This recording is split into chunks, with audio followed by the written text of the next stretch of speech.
All right, guys. So I'm here with my good friend Matt Dennion. Hey Uh, everybody, pleasure to be back again. Tyler, thank you, by the way, so much for constantly having me on your channel. I really appreciate it and really enjoy it. I just want to say that for everybody out there too. I oh, appreciate and enjoy it with you. I appreciate you coming on the channel. You're my most recurring host. I mean, co-host. Thank you. I appreciate that. Yeah. You're always welcome here. So since Godzilla versus Marvel has ended on thankfully a high note, Yes. Matt and I are going to be doing a ranking video of each one and explain where we're going. And now, if you guys know my ranking videos, it's like we start from the bottom and climb our way to the top. And as always, this is just our personal opinion. If you think a comic should be higher or lower on your personal list, that's totally fine. Although I feel like we're kind of all on the same there for some reason or another. I feel like we're all on the same page of where these comics lie. Yeah, I think so. I think most fans will be pretty much in line with what we're saying, just based on seeing reviews and talking to friends and looking on social media to see where the enjoyment of these comics is falling. So I think it'll be pretty much in line with everybody's thinking. Yeah. Now, before we get started, Matt, what were your final thoughts now that it's over and we move on to destroys? How do you feel about this event? Mixed bag, I think, is the term that I've never seen it more aptly applied to anything in this event. Some really, really, really bad missed opportunities that we'll talk about. Um, uh, some solid ones and some very good ones.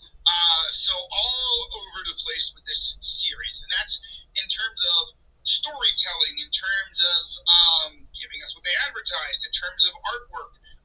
A very mixed bag. I will say overall, I'm glad we got it, and especially when we get to like the ones that we did enjoy, I'm really happy we got those.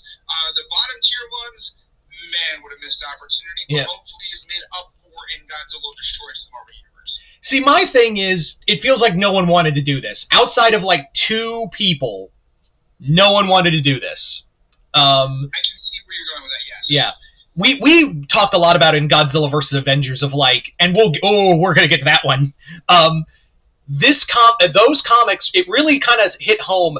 Did anyone want to do this, or was it just so editorially like got by the balls? And even then, like that's a stretch because like we had stories that had them actually fight and things like that. Just no one wanted to phone. Like it feels like one definitely phoned it in. We're going to talk about that one first. Um, but yeah, and some of them weren't even fights. So No, no. And I think something you bring up a lot when it comes to crossovers is that sometimes it seems like the writer understands both characters and sometimes just maybe one of them. I think in this case it's very evident that some of the writers did their Godzilla homework and some just did not care, like you're saying. yeah, I also feel like you can tell who's the fans and who's not of the. For sure. For sure you can tell. Yeah, it's very clear, especially when we get to the top tier. It's very clear who loves Godzilla. Yes. But yeah, so we're gonna start from the bottom, and it's the shock of no one: Godzilla versus Avengers. Yeah, yeah. I mean, you and I did a whole video on this. It's just terrible. It's not. They don't really fight each other. Fin Fang Foom is in there, sort of as like a weird joke. He's not treated at all like he is in the comics. Godzilla doesn't serve much of a purpose. The Avengers are treated like clowns. Like as we mentioned, like Cap doesn't know. Steve Rogers' Cap doesn't know Yeah, that Spider Woman doesn't spin webs.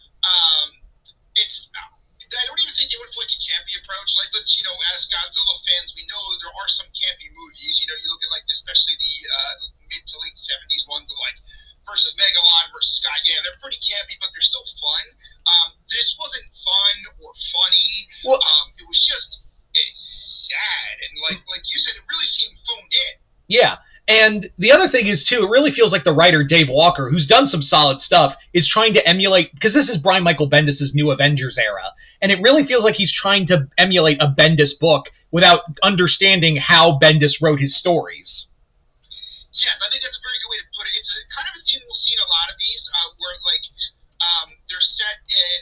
One thing I did appreciate about the series overall, but before I go any further, I did kind of like they seemed to take a Godzilla from a particular era and match him to whatever era that character was in the same time.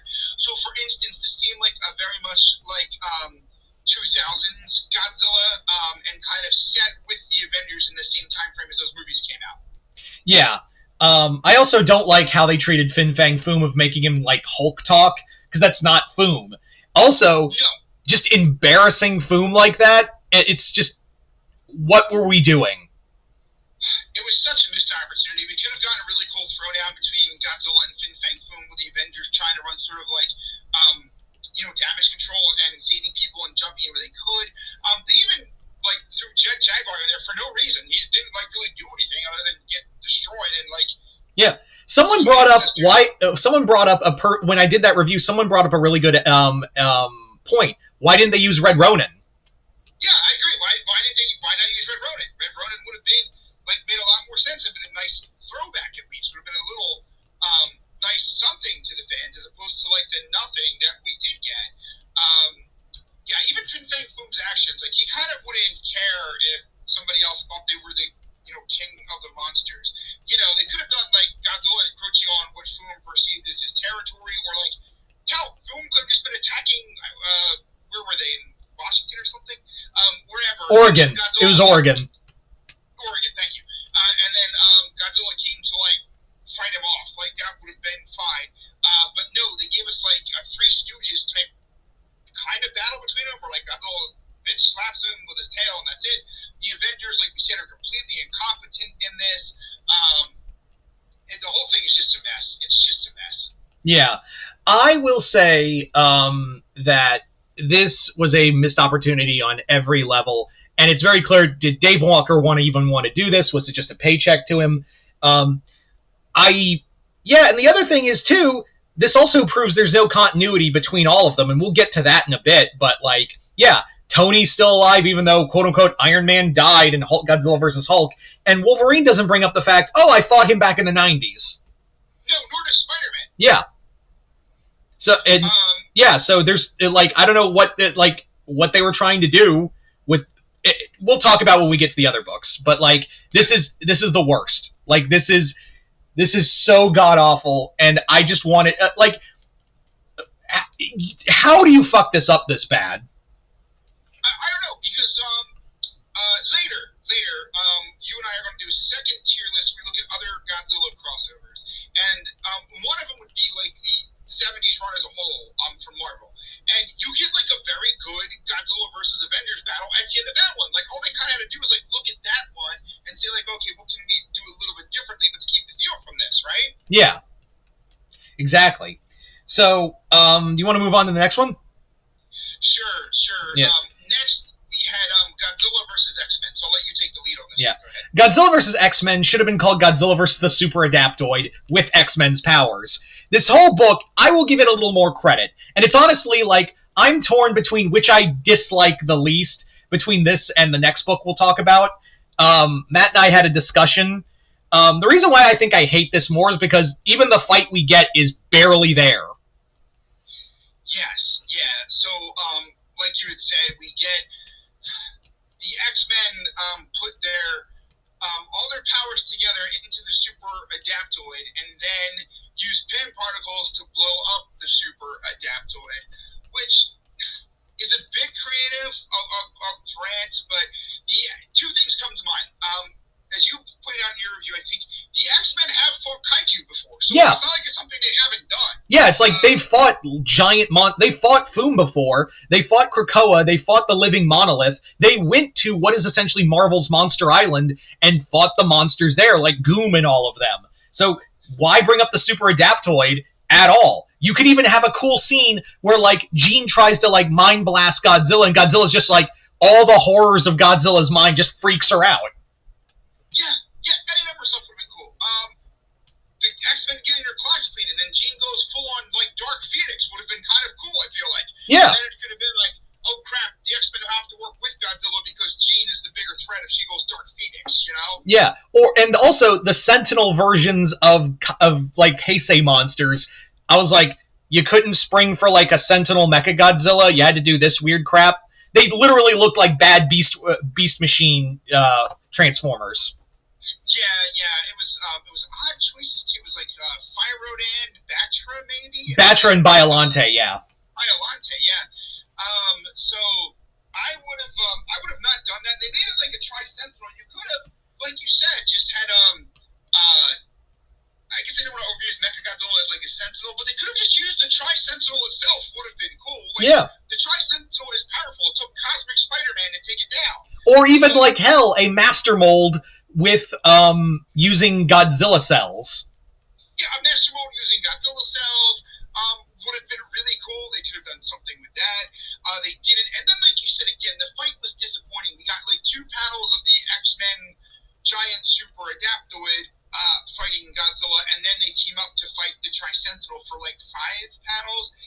It wasn't a ton. Also, like, it occurred to me, like, wait, if they're going to have pin particles, why do you need the super adaptoid? You could just use the pin particles like X-Men themselves. Yeah, or shrink Godzilla. Or shrink Godzilla, which they did in the 70s, and it was a cool storyline. Either one of those things work. Yeah.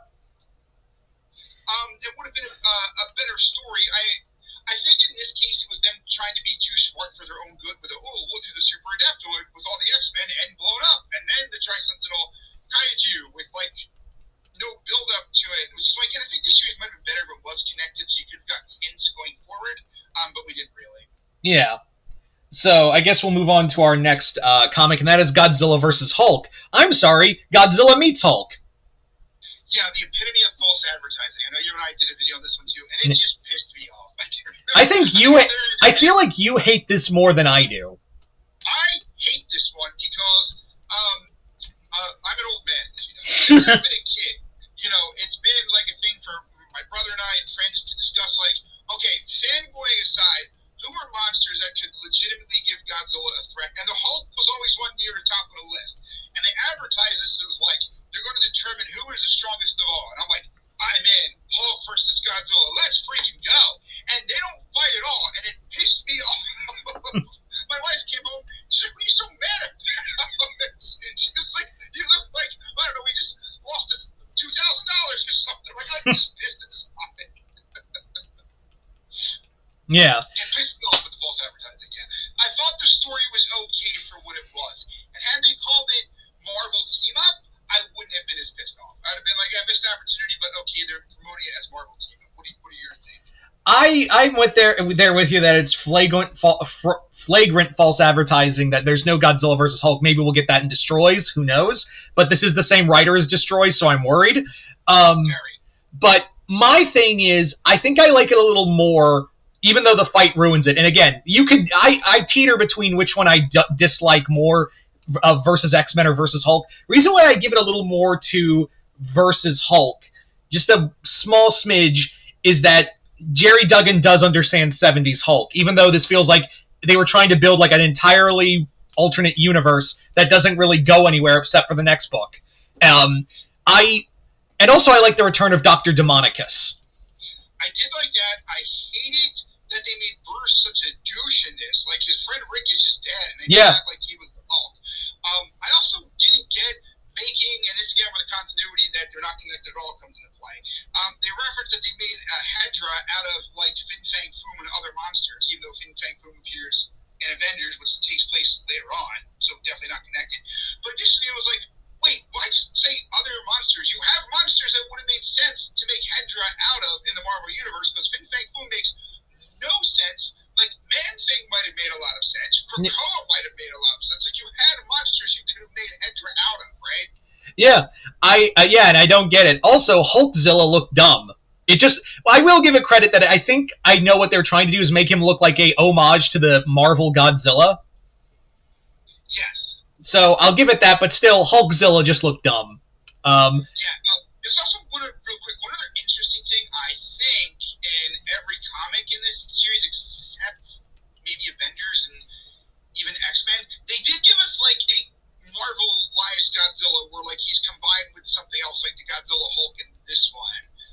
And I do think as we go up our tier list, you'll see our appreciation for those things come into play. Yeah. So yeah, the more it teetered, like it could easily switch of which is higher, of Godzilla versus X-Men or Godzilla versus Hulk for me. But it's like arguing which child you hate more. Yeah. They're just both not very good. Yeah, it's like arguing. It's like literally arguing who do you like less, P Diddy or a clone of P Diddy. Yeah.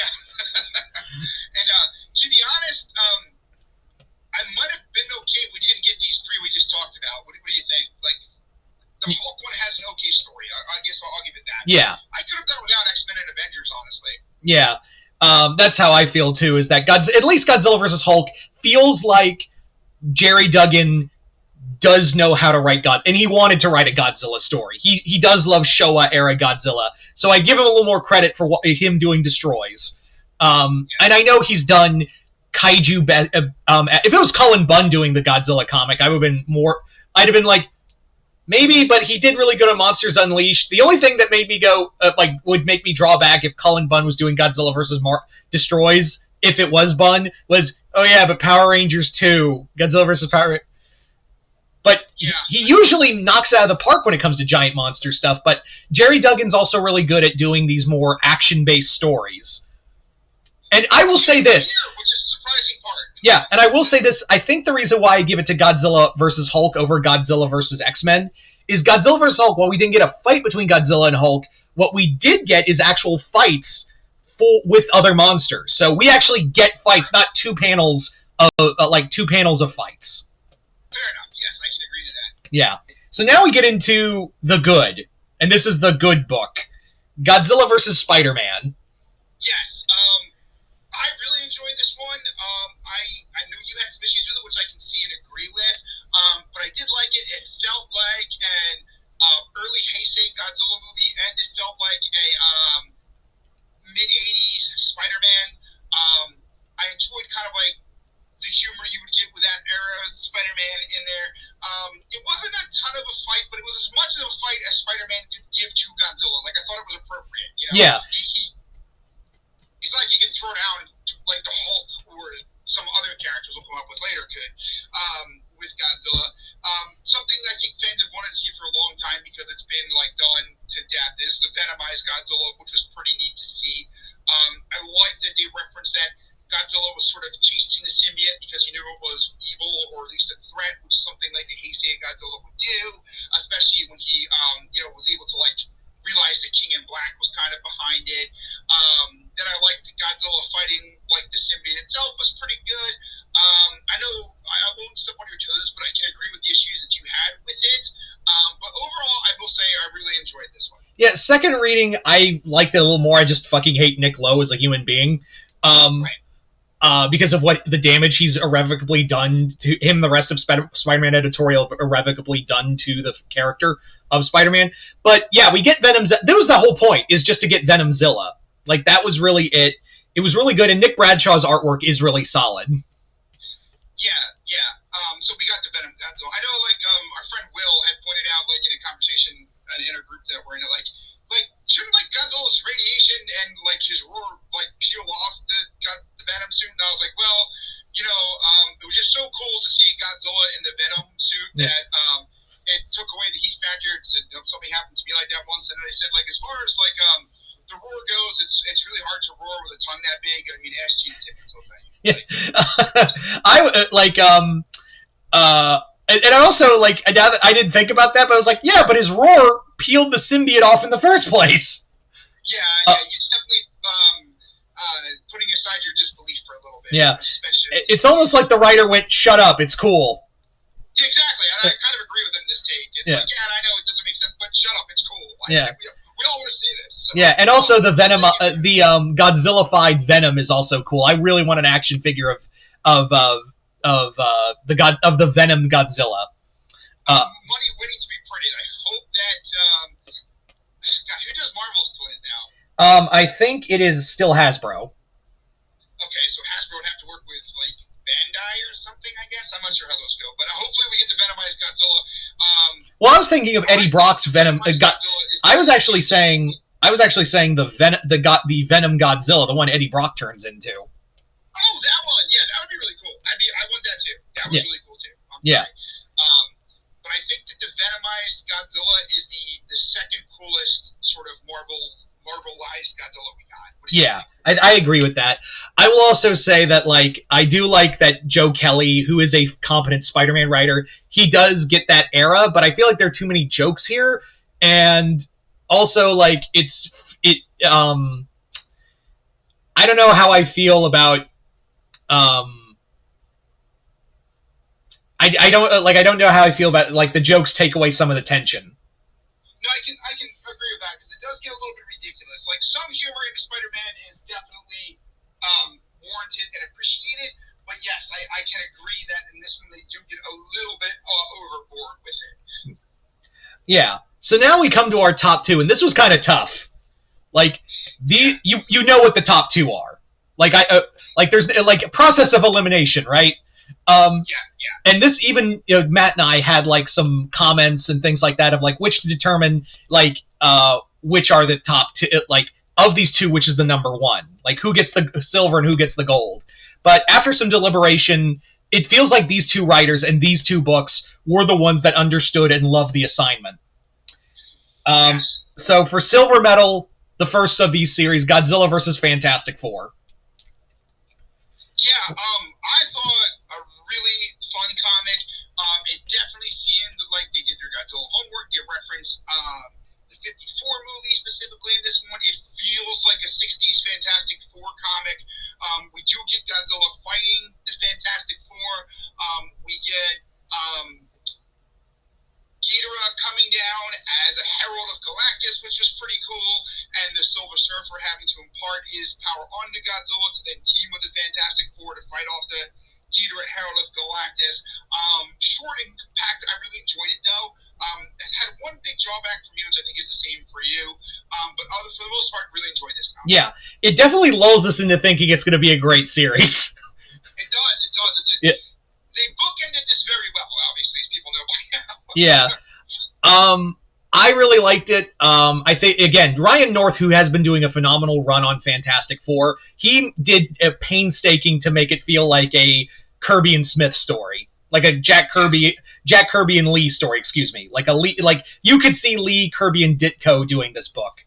Yes. And I really liked how Godzilla's fighting. It also proves why couldn't the X-Men do that? They didn't need a giant version. The Fantastic Four fighting Godzilla. And the story's really competent. But the one thing I think cripples this story is the art. John Romita Jr., phenomenal on human character. Romita Jr. is really hit and miss with me, because the longer he goes on, the more I'm like, dude, just hang it up. And there are other times I'm like, oh, you're really good. And here, the human characters and the cosmic characters, the human-like characters are good. He cannot draw a monster to save his life. Yeah, that's the one downfall about this. Like, Godzilla and King Ghidorah are both very uninspiring. Even in their cosmic forms, they just look like they have a different shade applied to them. Yeah, if I wanted a different shade of a figure, I'd go to Bandai to pick up, like, a silver Godzilla Bandai movie monster. Exactly. I feel like they could have done more with this to make it look cooler. I saw some fan art when they announced that Ghidorah, Herald of Galactus, and that looked way better. Yeah, it did. I don't know what it is. This story was near perfect. Also, it teases us with Godzilla versus Galactus, and we never got that. Maybe we'll get that in Destroys. Who knows? But don't threaten me with a good time. Yeah, I think we were all on board with that. Especially with it being the first one, it was it's going to carry over. We're going to get to Godzilla and maybe some of the other monsters having to team up with the Marvel heroes to fight off Galactus, because that'd be pretty awesome. But no, we didn't get it. But I can't blame that on this one particular writer, since the others were all over the place too. Yeah, and also the other thing is that I feel like this is the only comic where it feels like Godzilla's other monsters, the other Toho monsters, everyone else just feels like a throwaway monster. Here, Ghidorah feels like a threat. Yes, very true. That's a very good point. Yes. Yeah. So, by process of elimination, you already know what it is. It's not even recency bias. It's just, it was a damn good book. Godzilla versus Thor. Yeah, why don't you take the lead? I know you did a review on it. I'll go over it first, and then I'll add on thoughts. Yeah. Godzilla vs. Thor is everything we wanted from Godzilla vs. Marvel, and and better art, so it's perfect. It's also Jason Aaron taking a lot from not only his runs of Daredevil and Punisher and Thor, but also from GMK. Like, the dude either did his homework or is a fan of GMK, because he's referencing stuff that happened in that movie that made you go, oh, right, that happened. So I really like, the action's really good. It feels like not only a Thor book, but feels like a Godzilla book at the same time, and balances the two. So it's just perfection. Yeah, I totally agree. Fantastic artwork. I love the story. I can say, for anybody who typically buys their comics like me, that the Kindle version, for some reason, gives you Godzilla versus Thor, but then when you open it, it's Green Goblin #1. I've been back and forth with Marvel and Amazon. I just, before this phone call, got off the phone with Amazon, who is making an official inquiry into this. To hopefully it's fixed for that for future people. But I went out and got the paper copy like a big boy, no problem. I loved it. The story is fantastic. GMK is one of my favorite Godzilla movies. I know it's a fan favorite for most people. To see that mythology tied in here, I think, like you had said, to see the mythology of Punisher, King of Killers tied in with the hand was fantastic. I love the brief scene where Godzilla is frozen by Thor opening up a portal to Jotunheim. I thought, I think you mentioned this in your review, a really nice nod to Shin, I thought, right? Yeah, it had to have been a reference to Shin. Yeah. Then the using a piece of Gore's sword to unfreeze Godzilla and make him, in my opinion, the most badass Marvelized Godzilla from this whole series, in Godzilla the God Killer, I thought was fantastic. And then we got just this scene of him just laying waste to Asgard. Because one thing I do like occasionally, I'm all for the hero Godzilla, but the villain Godzilla, from GMK, just going ballistic every once in a while, is a really refreshing take on how the monster was originally introduced. And like you had said, Godzilla and Thor just throw down. Yeah, there is no how do I stop him? Do I reason with him? They even say in the comic, Thor's not the god of reason. Yeah, that was great. And it's also this is all Father Thor, so Odin's not in the picture at this point. Right? Yeah, this is all Father Thor. So they're just wailing on each other. And also I love the fact Thor doesn't care. He's just like, monster, I smash monsters. I love that. I also love the fact that Godzilla's being empowered by the belief of the hand. Yes, but they're almost praying. They are praying to him, right? They're praying. Yeah, keep praying to him. It's are you going to make him a chaos god like in Warhammer? They sort of did. They sort of did. And I agree. I think Godzilla the God Butcher is perfection. That's the best of the fusion. It feels like a natural Godzilla without trying to teeter too much into catering into the Marvel side. And I would love a toy of of God Butcher Godzilla.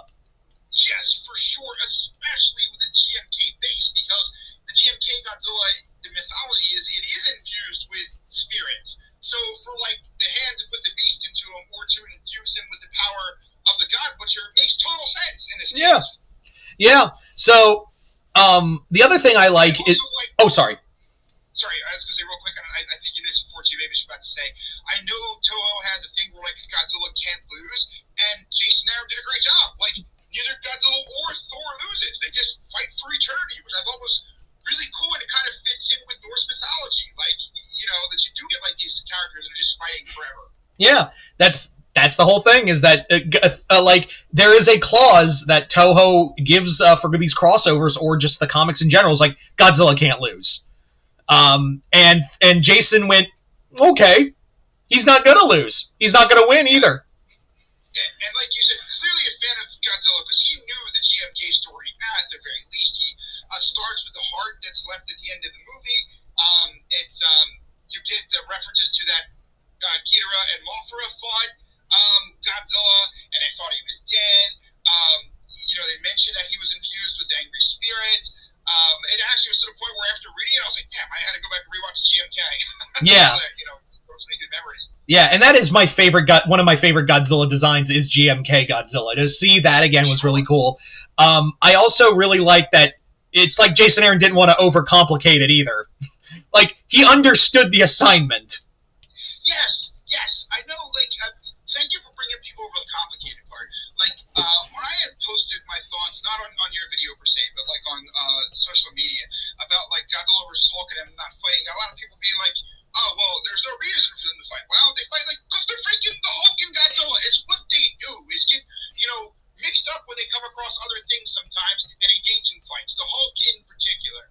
But in this case, it was like, granted, you took a villain Godzilla in the GMK Godzilla, but it was like, no need for exposition. Godzilla's attacking. Thor's not having that shit like you said, and they're just going to throw down, and it was awesome. Yeah, it's like Thor's even says like, I don't care where you come from or what your story is. Midgard is under my protection, and you're invading it. Yeah, and I have to say, like, I'm interested in your take on this. When they announced this series, probably Hulk and Spider-Man were the two I was most excited for, because I thought Godzilla Hulk Throwdown, and that's maybe why I was so disappointed by it. And the Spider one, I think we all kind of thought we're getting Venom Godzilla, which I wanted to see. The Thor one was like, I was like, oh, that could be cool, but it wasn't like high with anticipation for me. So the fact that it came out as like the best in the series and at the last one, I think added on to me for my enjoyment of it. Yeah. I agree. I was very excited for it because I was very interested to see what Jason Aaron could do with Godzilla. And when he said GMK, I was like, oh, cool. And, yeah, I was just praying because the comics had just been so mediocre to bad. I was just like, please, just give me what I want. And Aaron is a writer. Some of his stuff I like, but there are more comics I like from him when he's doing, like, solo characters. Team books, like, I like his Ninja Turtles so far. I did like that first volume where and I really am looking forward to see what Aaron does with the Ninja Turtles. I do feel like, and I think I talked about this in my review, the only thing that bothers me is I feel like he took a step back with Mikey's character development, but that's a small thing, and it's easily like you can get back to that. But here I was like, okay, there's no way Aaron can fuck this up because he does like a one and done story with Thor. And yeah, he should this should not be hard. And guess what? He didn't make it hard. He didn't try to make, overcomplicated. He didn't try to like show the characters like being incompetent. He didn't try to make like, oh, we can't fight because then who will win? We can't contractually, neither character can look bad. He literally said, then they're not going to look bad. They're just going to keep fighting. No, he nailed it. And I'm glad he did. And I don't have it in front of me. Credit to the artist for this one, too. I thought the artwork was phenomenal. Oh, Aaron Cooter, I think the last name is how you say it. Or, Cutter or Cooter, I don't know. I've heard it pronounced two different ways. But Aaron Cooter's artwork, I think that's why it gave me the edge for Over versus Fantastic Four. Yeah, I would agree. Like you said, Ramita's Monsters not so great. GMK Godzilla looked fantastic in this, especially the God Butcher version of him. Man, did that look cool. Especially, they did like a double-page spread for that too, right? Which was just like with him standing in the ruins of Asgard. I'm like, yeah. It like a freaking poster. And like, if you look very closely, you can see like Asgardians being impaled on his tail. Yes, which was great. It was just great. And Asgard's like just in flames. Like this is pretty bad. Yeah, I know people are like, what about Godzilla fighting Jormungandr? I feel like you didn't need that for this. No, you didn't. I get it. You could have like seen Godzilla fighting Jormungandr or any number of Norse mythological creatures. Shameless self-plug, if you want that, go buy my book, Chimera Scourge of the Gods. I'll throw that in there so you get those things. Yeah.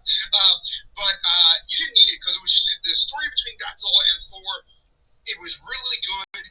If you're looking at comic characters who could stand toe-to-toe with Godzilla, Thor is definitely one of them. In fact, after reading this, aside from watching GMK, it also had me go back and pick up and download some older Thor issues of him fighting other kaiju, like in the 80s when he fought Fafnir the Dragon. I was like, yeah, I gotta go read this one now because I need more of this. Yeah, I would actually recommend, if you're gonna go look online for like classic Thor books, go check out Almighty Thor number 385. It is the best Hulk versus Thor fight. Oh, okay. Almighty Thor 385. All right, I'm in for that because Hulk versus Thor fights are always a blast. It's literally it's a single issue of them just beating the hell out of each other. Thor actually like gets rid of his hammer, so they fight one-on-one. There's a whole scene where like Hulk grabs a oncoming train and just rips it off the tracks and starts beating Thor with it. It's interesting you mentioned it because aside from those other things, I also felt compelled to watch Hulk versus Thor, the animated movie. Yeah. Lionsgate did Marvel movies, the animated ones, they are very good. And that was just fun to rewatch too. Yeah. So there you go, guys. That's our rankings. If you think a comic should be higher or lower on the list, and I will laugh at you if you say Avengers was the best. I will actually not only laugh but think less of you. But if it, just let us know in the comments below, where do these Godzilla versus Marvel books rank for you, from like best to worst? Yeah, just comment below, let us know. And other than that, hope you all enjoyed this. I'm Mr. Multiverse. I'll see you next time in the Multiverse.